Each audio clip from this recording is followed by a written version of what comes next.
ओम शांति। आज 18 फरवरी 2021 के मधुर महावाक्य है और आज की मुरली में बाबा हम बच्चों को बेहद के वैरागी बनाते हैं। बाबा कहे, तुम्हें बलिहार जाना है, जीते जी स्वाहा करना है इस रुद्र यज्ञ में। और जो जीते जी ऐसे अपने आप को स्वाहा करते हैं, बेहद के वैराग्य वृत्ति जिसके अंदर होती है, वो बहुत श्रेष्ठ स्थिति वाले बन जाते हैं। उसका प्रमाण बाबा ने आज दिया है कि अगर ऐसी आत्मा के सामने कोई बुरे ख्यालात वाली आत्माएं भी सामने आए तो उनके विचारों में भी परिवर्तन हो जाएगा।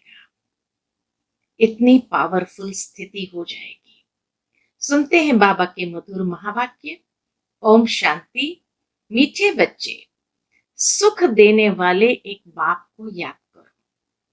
इस थोड़े समय में योग बल जमा करो तो अंत में बहुत काम आएगा। प्रश्न है, बेहद के वैरागी बच्चे, तुम्हें कौन सी स्मृति सदा रहनी चाहिए? उत्तर है, यह हमारा छीछी चोला है, इसे छोड़ वापस जाना है। यह स्मृति सदा रहे। बाप और वर्षा याद रहे, दूसरा कुछ भी याद न आए। यह है बेहद का वैराग्य। कर्म करते याद में रहने का ऐसा पुरुषार्थ करना है जो पापों का बोझा सिर से उतर जाए। आत्मा तमो प्रधान से सतो प्रधान बन जाए। ओम शांति। बाप बच्चों को रोज बहुत सहज बातें समझाते हैं। यह है ईश्वरीय पाठशाला। बरोबर गीता में भी कहते हैं, भगवान वाच, भगवान बाप सबका एक है। सब भगवान नहीं हो सकते, हाँ सब बच्चे हो सकते एक बाप के। बाबा कहे, सब बच्चे हो सकते हैं एक बाप के। यह जरूर बुद्धि में आना चाहिए कि बाप स्वर्ग नई दुनिया की स्थापना करने वाला है। उस बाप से हमको स्वर्ग का वर्षा जरूर मिला होगा। भारत में ही शिव जयंती गाई जाती है, परंतु शिव जयंती कैसे होती है यह तो बाप ही आकर समझाते हैं। बाप आते हैं कल्प के संगम युग पर, बच्चों को फिर से पतित से पावन बनाने अर्थात वर्षा देने। इस समय सबको रावण का श्राप है, इसलिए सब दुखी है। अभी कलयुगी पुरानी दुनिया है। यह हमेशा याद रखो कि हम ब्रह्मा मुख वंशावली ब्राह्मण हैं। कल भी सारी मुरली बाबा की सच्चे ब्राह्मणों के ऊपर थी। तो बाबा इस पुरानी दुनिया से वैराग भी दिलाते हैं, साथ में कहते हैं हमेशा ये याद रखो कि हम ब्रह्मा मुख वंशावली ब्राह्मण हैं। जो भी अपने को ब्रह्मा कुमार कुमारी समझते हैं उनको जरूर ये समझना चाहिए कि कल्प कल्प डाडे से ब्रह्मा द्वारा वर्षा लेते हैं। इतने ढेर बच्चे और कोई को हो नहीं सकते। वह है सबका बाप। ब्रह्मा भी बच्चा है। सब बच्चों को वर्षा दादे से मिलता है। उनका वर्षा है सतयुग की राजधानी। दादे का वर्षा क्या है? सतयुग की राजधानी। यह बेहद का बाप जब स्वर्ग का रचयिता है तो जरूर हमको स्वर्ग की राजाई होनी चाहिए, परंतु यह भूल गए हैं। हमको स्वर्ग की बादशाही थी, परंतु निराकार बाप कैसे देंगे? जरूर ब्रह्मा द्वारा देंगे। भारत में इनका राज्य था। अभी कल्प का संगम है। संगम पर ब्रह्मा है, तब तो बीके कहलाते हैं, अर्थात ब्रह्मा कुमार कुमारी कहलाते हैं। अंधश्रद्धा की कोई बात हो नहीं सकती। एडॉप्शन है। हम ब्रह्मा कुमार कुमारियां हैं। ब्रह्मा शिव बाबा का बच्चा है। हमको शिव बाबा से फिर से स्वर्ग की बादशाही मिल रही है। पहले भी मिली थी। जिसको 5000 वर्ष हुए, हम देवी देवता धर्म के थे। पिछाड़ी तक वृद्धि होती रहती है। जैसे क्राइस्ट आया, क्रिश्चियन धर्म अभी तक है, वृद्धि होती रहती है। वे जानते हैं कि क्राइस्ट द्वारा हम क्रिश्चियन बने। आज से 2000 वर्ष पहले क्राइस्ट आया था। अब वृद्धि हो रही है। पहले पहले सतो प्रधान, फिर रजो तमो में आना है। तुम सतयुग में सतो प्रधान थे, फिर रजो तमो में आए हो। तमो प्रधान सृष्टि से फिर सतो प्रधान जरूर होती है। नई दुनिया में आदि सनातन देवी देवता धर्म था। मुख्य धर्म है 4। तुम्हारा धर्म आधा कल्प चलता है। यहां भी तुम उस धर्म के हो, लेकिन विकारी होने के कारण तुम अपने को देवी देवता नहीं कहलाते हो। तुम थे आदि सनातन देवी देवता धर्म के, परंतु वाम मार्ग में जाने के कारण तुम पतित बने हो, इसलिए अपने को हिंदू कह देते हैं। अब तुम ब्राह्मण बने हो। ऊंचे ते ऊंचा है शिव बाबा। फिर हो तुम ब्राह्मण। तुम ब्राह्मणों का ऊंचे ते ऊंचा वर्ण है। ब्रह्मा के बच्चे बने हो, परंतु वर्षा ब्रह्मा से नहीं मिलता है। शिव बाबा ब्रह्मा द्वारा स्वर्ग की स्थापना कर रहे हैं। इतना बाबा पक्का कराते हैं कि शिव बाबा डायरेक्ट कुछ भी नहीं दे सकते हैं। बिना ब्रह्मा के वो भी कुछ नहीं करते। तो शिव बाबा ब्रह्मा द्वारा स्वर्ग की स्थापना कर रहे हैं। तुम्हारी आत्मा अब बाप को जान गई है। बाप कहते हैं कि मेरे द्वारा मेरे को जानने से सारे सृष्टि चक्र के आदि मध्य अंत की नॉलेज समझ लेंगे। वह ज्ञान मेरे को ही है। मैं ज्ञान का सागर, आनंद का सागर, पवित्रता का सागर हूं। 21 जन्म तुम पवित्र बनते हो, फिर विषय सागर में पड़ जाते हो। अभी ज्ञान का सागर बाप तुमको पतित से पावन बनाते हैं। कोई गंगा का पानी पावन नहीं बना सकता। स्नान करने जाते हैं, परंतु वह पानी कोई पतित पावन नहीं है। ये नदियां तो सतयुग में भी है, तो कलयुग में भी है। पानी का फर्क नहीं रहता। कहते भी है, सर्व का सदगति दाता एक राम। वही ज्ञान का सागर पतित पावन है। बाबा आकर ज्ञान समझाते हैं, जिससे तुम स्वर्ग के मालिक बनते हो। सतयुग त्रेता में भक्ति शास्त्र आदि कुछ होते नहीं है। तुम बाप से वर्षा लेते हो सदा सुख का। ऐसे नहीं वहां तुमको गंगा स्नान करना है, वह कोई यात्रा करनी है। सतयुग में न कोई गंगा स्नान करना है, न यात्रा करनी है। तुम्हारी यह है रूहानी यात्रा, जो कोई मनुष्य सिखला नहीं सकते। बाप है सब आत्माओं का बाप। जिस्मानी बाप तो अनेक है, रूहानी बाप एक है। ये पक्का पक्का याद कर लो। बाबा भी पूछते हैं, तुमको कितने बाप है? शुरू शुरू में मधु बनाते थे तो बाबा पूछते थे कितने बाप है, तो मूंझ जाते हैं कि ये क्या पूछते हैं। बाप तो सबका एक होता है, 2-3 बाप कैसे होंगे? बाप समझाते हैं, उस परमात्मा बाप को याद करते हो दुख में। दुख में हमेशा कहते हो, हे परम पिता परमात्मा हमको दुख से छुड़ाओ। तो 2 बाप हुए ना, एक जिस्मानी बाप, दूसरा रूहानी बाप, जिसकी महिमा गाते हैं, तुम मात पिता हम बालक तेरे। शुरू शुरू में जब कोई नया आता था तो उनसे फॉर्म भरवाते थे, तो उसमें ये क्वेश्चन जरूर होता था, तुम्हें कितने बाप हैं? तो कई लोग मूंझ जाते थे। तो बाबा कहे उन्हें समझाना चाहिए कैसे 2 बाप है, जिसकी महिमा गाते हैं, तुम मात पिता हम बालक तेरे, तेरी कृपा से सुख घनेरे, लौकिक माँ बाप से सुख घनेरे नहीं मिलते हैं। जब दुख होता है तो उस बाप का सिमरन करते हैं। ये बाप ही ऐसा प्रश्न पूछते हैं, दूसरा तो कोई पूछ न सके। भक्ति मार्ग में तुम गाते हो, क्या गाते हो? बाबा याद दिलाते हैं। भक्ति मार्ग में तुम गाते हो, बाबा आप आएंगे तो हम आपके सिवाय और कोई की नहीं सुनेंगे। सुना, बाबा स्मृति दिलाते हैं क्या फायदा किया था भक्ति मार्ग में।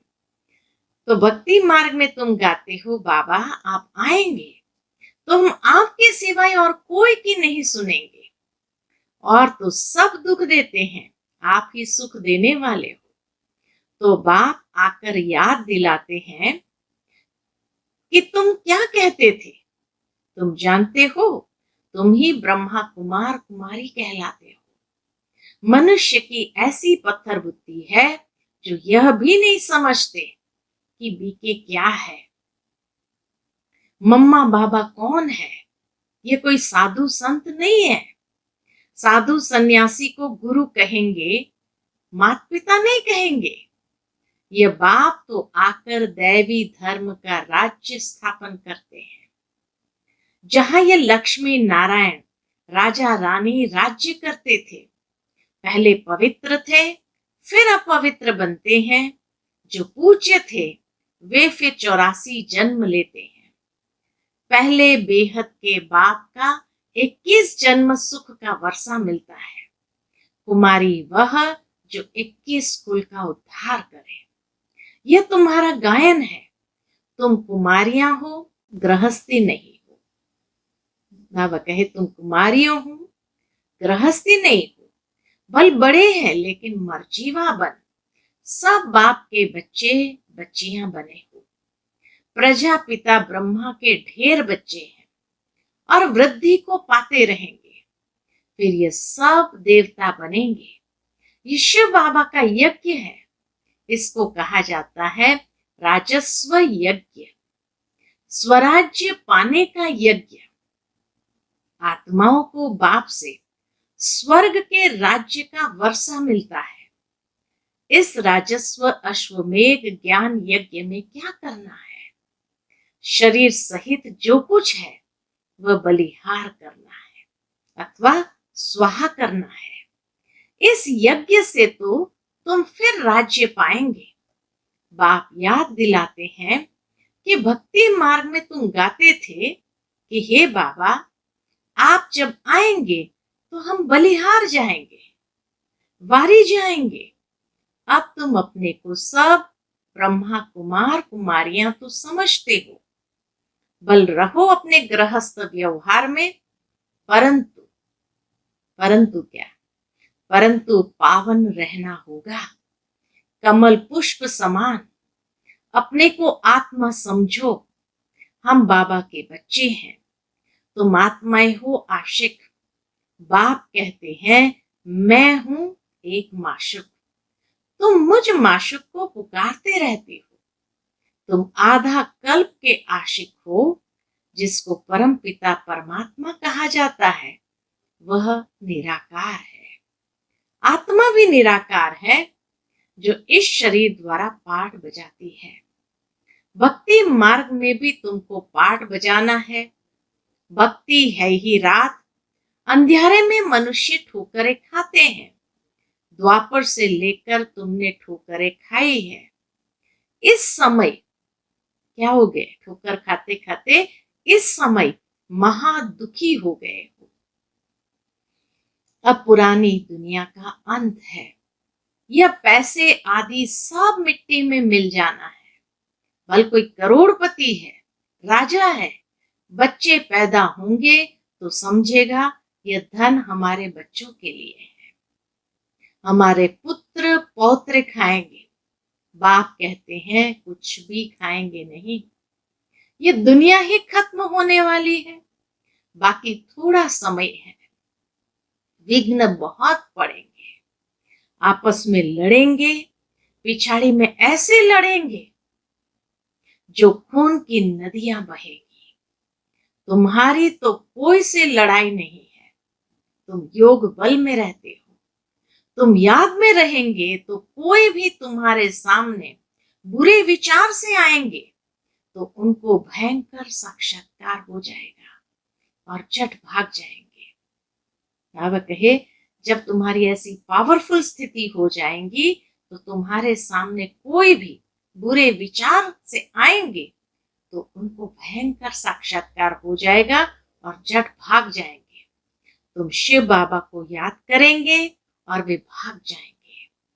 जो पक्के बच्चे हैं, पुरुषार्थ में रहते हैं कि मेरा तो एक शिव बाबा दूसरा न कोई, बाप समझाते हैं कि हथ कार दे दिल यार दे। बच्चों को घर को भी संभालना है, परंतु तुम आत्माएं बाप को याद करो तो पापों का बोझा भी उतर जाएगा। सिर्फ मुझे याद करो तो तुम तमो प्रधान से सतो प्रधान बन जाएंगे, परंतु नंबरवार पुरुषार्थ अनुसार। फिर तुम सब यह शरीर छोड़ेंगे। बाबा सभी आत्माओं को मच्छरों सदृश ले जाएंगे। बाबा सभी आत्माओं को मच्छरों सदृश ले जाएंगे, बाकी सारी दुनिया को सजाएं खानी है। भारत में बाकी थोड़े जाकर रहेंगे, उसके लिए यह महाभारत लड़ाई है। यहाँ तो बहुत वृद्धि होगी। प्रदर्शनी, प्रोजेक्टर आदि द्वारा कितने सुनते हैं, वह प्रजा बनती जाती है। राजा तो एक होता है, बाकी होती है प्रजा। वजीर भी प्रजा की लाइन में आ जाता है। ढेर प्रजा होती है, एक राजा की लाखों के अंदाज में प्रजा होती है, तो राजा रानी को मेहनत करनी पड़े ना। बाप कहते हैं सब कुछ करते निरंतर मुझे याद करो। जैसे आशिक माशुक होते हैं, उन्हों का जिस्मानी लव रहता है, तुम बच्चे इस समय आशिक हो। तुम्हारा माशुक आया हुआ है, तुमको पढ़ा रहे हैं। पढ़ते पढ़ते तुम देवता बन जाएंगे। याद से विकर्म विनाश होंगे और तुम सदैव निरोगी भी बनेंगे। फिर 84 के चक्र को भी याद रखना है। सतयुग में इतने जन्म, त्रेता में इतने जन्म, हम देवी देवता धर्म वालों ने पूरे 84 का चक्र लगाया है। आगे चलकर तुम बहुत वृद्धि को पाएंगे। देखो बाबा की भविष्यवाणी कि आगे चलकर तुम बहुत वृद्धि को पाएंगे। तुम्हारे सेंटर्स हजारों के अंदाज में हो जाएंगे। गली गली में समझाते रहेंगे। क्या समझाएंगे? कि सिर्फ बाप को और वर्षे को याद करो। लास्ट में जाकर के यही सार रह जाएगा। कोई भी मिलेगा उसको कहेंगे परमात्मा को याद करो, बाप को याद करो और वर्षे को याद करो। अब चलो घर वापस। यह तो छीछी चोला है, यह है बेहद का वैराग्य। सन्यासी तो सिर्फ हद का घर बार छोड़ देते हैं। वह है हठ योगी, वह राजयोग सिखला नहीं सकते। कहते हैं यह भक्ति भी अनादि है। बाप कहते ये भक्ति तो द्वापर से शुरू होती है। 84 पौड़ियां उतरी, अब तुम तमो प्रधान बने। पौड़ियां मतलब स्टेप्स, एक एक जैसे सीढ़ी नीचे उतरते गए। तो 84 पौड़ियां उतरी, अब तुम तमो प्रधान बने हो। तुम 100 देवी देवता थे, क्रिश्चियन कहेंगे हम 100 क्रिश्चियन थे। तुम जानते हो हम सतयुग में थे। बाप ने देवी देवता धर्म स्थापन किया। यह जो लक्ष्मी नारायण थे वह अब ब्राह्मण बने हैं। सतयुग में एक राजा रानी थे, एक भाषा थी, यह भी बच्चों ने साक्षात्कार किया है। तुम हो सब आदि सनातन धर्म के तुम ही 84 जन्म लेते हो। वह जो कहते आत्मा निर्लेप है, वह ईश्वर सर्वव्यापी है, वह रॉन्ग है। बाबा कहे वह जो कहते हैं कि आत्मा निर्लेप है, ईश्वर सर्वव्यापी है, ये रॉन्ग है। सब में आत्मा है, फिर कैसे कहते हो हमारे में परमात्मा है? फिर तो सब फादर्स हो गए, कितने तमो प्रधान बन गए हैं। आगे जो सुनते थे वो मान लेते थे। अब बाप आकर सत्य सुनाते हैं, तुमको ज्ञान का तीसरा नेत्र देते हैं, जिससे तुम सृष्टि के आदि मध्य अंत को जानते। अमर कथा भी यह है, बाकी सूक्ष्म वतन में कथा आदि है नहीं। ये सब भक्ति मार्ग का सैपलिंग है। तुम अमर कथा सुन रहे हो अमर बनने के लिए। वहां तुम खुशी से एक शरीर छोड़ दूसरा जाकर लेंगे। यहाँ तो कोई मरता है तो रोते पीटते हैं, वहां बीमारी आदि होती नहीं। वहां कोई बीमारी आदि भी होती नहीं। सदैव एवर हेल्दी रहते हैं, आयु भी बड़ी होती है। वहां पतित पना होता नहीं। अब ये पक्का कर लेना है, क्या पक्का कर लेना है? कि हमने 84 का चक्र पूरा किया है। अब बाबा हमको लेने आए हैं। पावन बनने की युक्तियां भी तुमको बताते हैं। सिर्फ मुझे याद करो और वर्षे को याद करो। सतयुग में 16 कला संपूर्ण, फिर कला कम होती जाती है। अब तुम्हारे में कोई कला नहीं रही है। बाप ही दुख से छुड़ाकर सुख में ले जाते हैं, इसलिए लिबरेटर कहा जाता है। सबको अपने साथ ले जाते हैं। तुम्हारे गुरु तुमको साथ थोड़ी ले जाते हैं। दुनिया में जो गुरु है वो साथ थोड़ी ले जाते हैं। वो गुरु चला जाता है तो चेला गद्दी पर बैठता है। फिर चेलों में बहुत गड़बड़ हो जाती है, आपस में गद्दी के लिए लड़ पड़ते हैं। बाप कहते हैं मैं तुम आत्माओं को साथ ले जाऊंगा। तुम संपूर्ण नहीं बनेंगे तो सजाएं खाएंगे और पद भ्रष्ट होगा।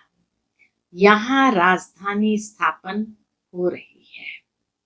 बाबा कहे यहाँ तो राजधानी स्थापन हो रही। अच्छा, मीठे मीठे सिकिलते बच्चों प्रति माता पिता बाप दादा का याद प्यार और गुड मॉर्निंग। रूहानी बाप की रूहानी बच्चों को नमस्ते। हम सब रूहानी बच्चों की रूहानी माता पिता बाप दादा को याद प्यार गुड मॉर्निंग और नमस्ते नमस्ते। शुक्रिया बाबा, शुक्रिया। आज की मुरली से धारणा के लिए मुख्य सार है। पहली पॉइंट, याद का ऐसा अभ्यास करना है जो बुरे विचार वाले सामने आते ही परिवर्तन हो जाए। मेरा तो एक शिव बाबा, दूसरा न कोई, इस पुरुषार्थ में रहना है। दूसरी पॉइंट, स्वराज्य पाने के लिए शरीर सहित जो कुछ भी है वो बलिहार जाना है। जब इस रुद्र यज्ञ में सब कुछ स्वाहा करेंगे तब राज्य पद मिलेगा। आज का मधुर वरदान है, ज्ञानी तू आत्मा बन, ज्ञान सागर और ज्ञान में समाने वाले सर्व प्राप्ति स्वरूप भव। ज्ञानी तू आत्मा बन, ज्ञान सागर और ज्ञान में समाने वाले सर्व प्राप्ति स्वरूप भव। जो ज्ञानी तू आत्माएं हैं वह सदा ज्ञान सागर और ज्ञान में समाई रहती है। सर्व प्राप्ति स्वरूप होने के कारण इच्छा मात्रम अविद्या की स्टेज स्वतः रहती है। जो अंश मात्र भी किसी स्वभाव संस्कार के अधीन है, नाम मान शान के मांगता है, क्या क्यों के क्वेश्चन में चिल्लाने वाले, पुकारने वाले, अंदर एक बाहर दूसरा रूप है, उन्हें ज्ञानी तू आत्मा नहीं कहा जा सकता। आज का स्लोगन है, इस जीवन में अतीन्द्रिय सुख व आनंद की अनुभूति करने वाले ही सहज योगी है। इस जीवन में अतीन्द्रिय सुख व आनंद की अनुभूति करने वाले ही सहज योगी है। अच्छा, ओम शांति।